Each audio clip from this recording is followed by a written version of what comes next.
Okay, you guys asked for it and it's been a long time coming. Let's get into it. The Arctic Monkeys. You're easy to please, aren't you? Guns N' Roses. You impulse bought the coolest looking guitar from Guitar Center, played it for a week, got frustrated that you couldn't ace the YouTube tutorial you watched, and it's been collecting dust in the closet ever since, even though you skipped parts 1, 2, 3, 4, 5, 6, and 7. Nirvana. You will go out of your way to give yourself the moral high ground by claiming you like the underrated Nirvana albums, despite the fact that every single Nirvana album has sold more copies than 85% of any other fucking rock band in their entire career. The Police, somehow the band that would be ranked at #1 on the registry of songs that groomers would enjoy, and no one really thinks too hard on that one, but you probably should. ACDC, you don't care that they have written the same song for 5 decades straight, because you're far too drunk off your ass and unbothered to even care, because you're having too damn good of a time to say no. The Beatles, your victim complex is so obscene that you can't stop screaming about how the Beatles are disrespected. They're the best rock band of all time, to the faces of people saying, okay, I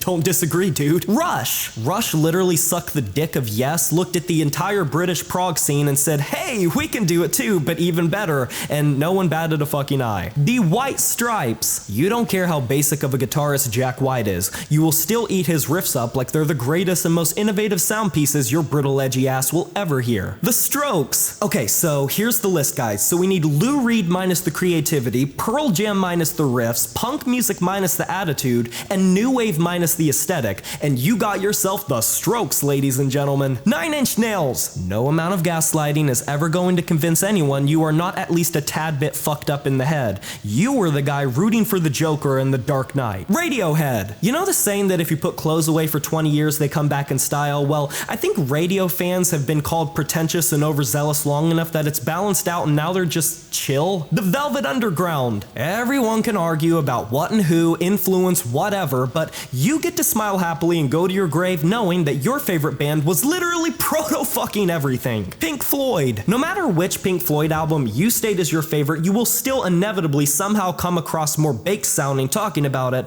than the last Pink Floyd fan that came before you. But rest assured, you are safe knowing that there isn't a wrong pick. Queen. The only exception you'll make to the rule of if a song gets overplayed it becomes stale, considering half of Queen's discography falls into that category. The Rolling Stones. The Beatles are too tame for you, the Beach Boys are too pretty for you, the Who are too poppy for you, and while all that is fine, you really have to sit there and stew in the fact knowing that regardless of how young or old you are, Mick Jagger will inevitably fucking outlive you. The Doors. I don't know if this is too specific, but I feel like you're a big fan of sitting on a lawn chair you bought from Walmart, smoking a cheap cigarette from the local vape store, wearing your straw hat you got at Goodwill, and just sitting at sundown reminiscing about a war you absolutely didn't fight in. Coldplay. You know, it still perplexes me how a band can sound simultaneously so straight and so gay at the same time. Limp Bizkit. Don't do it, dude. Don't fuck with the Limp Bizkit fans, because if you say one bad thing about Fred Durst on an obscure form no one knows about, you will inevitably hear banging on your door only to find a batcap wearing dude with a dent in his head from the monster cans he shoved into it, about to beat the ever-living shit out of you with his skateboard lined with fuck bitches get money stickers on it. His name's probably Trent too.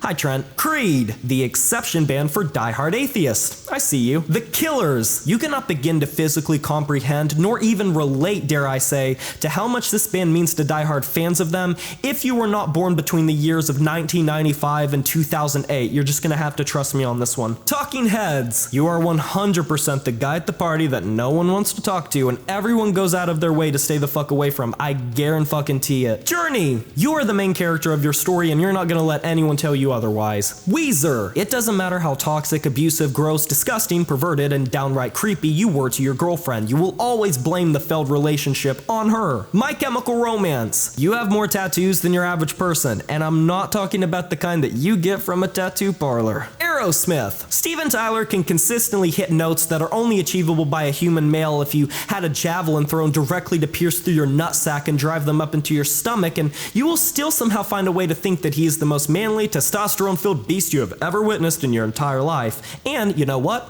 You are absolutely correct. The Ramones. You desperately need some mania pills, a nap, and maybe to go back in time to have a better fucking childhood while you're at it. Nickelback. Your favorite band has somehow aged like fine wine, because in the end it's now unpopular to hate Nickelback. Funny how that works, ain't it? U2. Every time Bono does something that the whole world cringes at, all you can do is slowly nod and put your head in your hands and say, yeah, I know, we know. The Kinks! I know all the other Brits wanted to be Americans so fucking bad at this time period, but by God, we still had the Kinks. Grateful Dead! You're forever locked in an endless struggle of everyone knowing of the existence and name of your favorite band, but not being able to name a single fucking song, member, album, or fact about them. It fucking sucks, I know. The Cure! The longest running band that none of your friends even know exist. Evanescence! Your It's Not a phase turned out to not really be a phase. Green Day! Hey guys, it turns out that if you take all of the power and frenzy and rebellious nature out of punk music and replace it with thicker eyeliner and angst and edge you could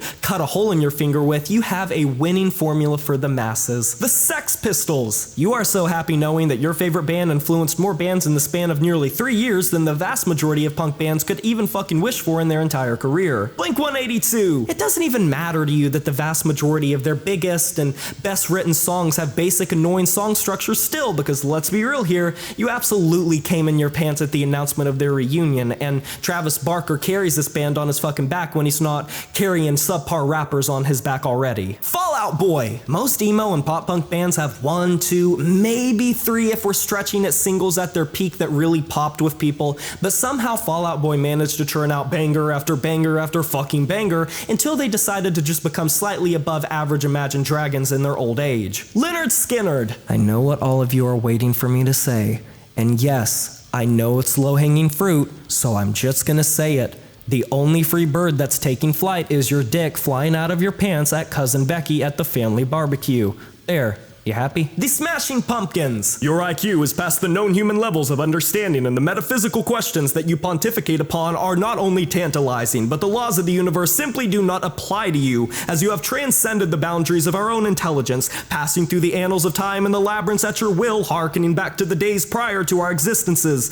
Either that, or you're just high on your second weed brownie of the day. I don't know. Pick your poison. Led Zeppelin. Well, I guess yoinking the blues from the blacks never hurt anyone, did it? Panic at the Disco. I don't care how many power punk pop bangers he made, Brendan Urie is fucking creepy, and you have to live with that fact. Def Leppard. I don't care if they're cheesy. I don't care if they're basic. Put some fucking respect on Rick Allen's name, because that dude is a legend. Moving on. Foo Fighters. You're so engrossed in the appeal of Dave Grohl that you sometimes forget he was even in Nirvana. Paramore. You have at least 3 tattoos that you mortally regret because you don't even believe in the shit that you got inked on your body. We both know it. Don't even lie to me. Sonic Youth.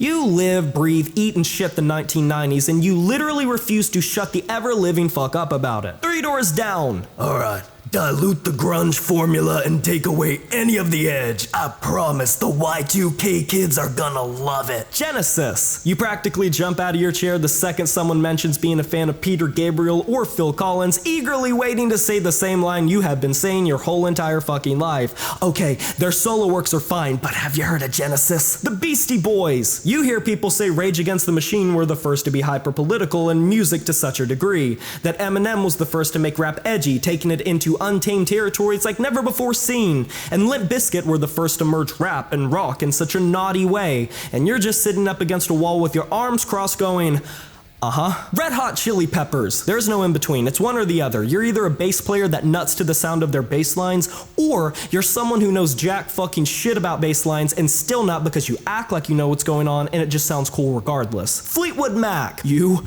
are so much cooler than anyone gives you credit for. Imagine Dragons. I put this band here because I wanted to, of course, not because Spotify, the Grammys, and every shitty car commercial are simultaneously holding me at gunpoint. No, never. Thank you guys so much for watching this video. Let me know down in the comment section below if you want to see a part 2, and if so, what bands you would like to see included in that. I can only include so many of these without it going too terribly long. Be sure to drop a like on this video. It helps me out a ton, and subscribe if you're new to the channel, and smash that notification bell to be notified of my future uploads. You know who it is. My name is Jay Morris, and I'm signing off saying farewell.